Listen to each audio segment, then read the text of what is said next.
ikkita biznesmenga boraman, menga biznesimni reklama qildirmoqchi. Men aytibmanki, sana reklamadachilar, marketologing xato ishlayapti. Men sendan farqi yo'q, $8 pulim olaman, lekin u $8 uchun meni ota-onam 2 oy ishlaydi bu narsa uchun. Men senga hozir 15 sekundga $8 pulingni olib ketaman.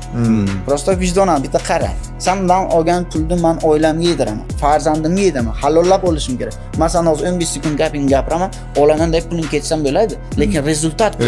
Ertakin gapsiz bo'ladi. $8 pulni oldi, lekin rezultat bo'lmadi.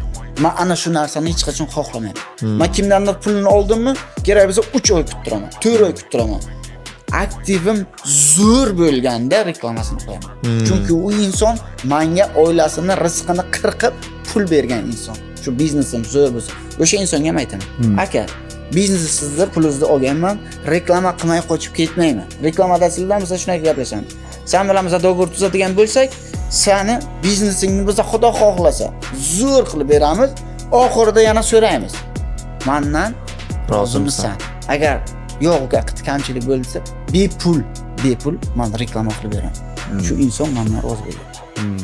Mana shu Instagramimda Tinovoy bamimni ochib beradi-da inson. Mana. Qarang.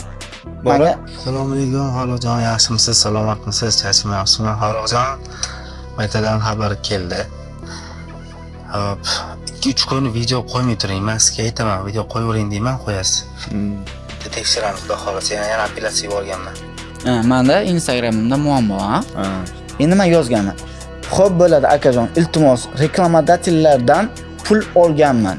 Oilamga halollab olay, aktiv past bo'lganda qo'ysam rezultat bo'lmaydi. Men shunchaki quruq aytmayapman. Men shunchaki amalda shu strategiya bo'yicha ishlayman.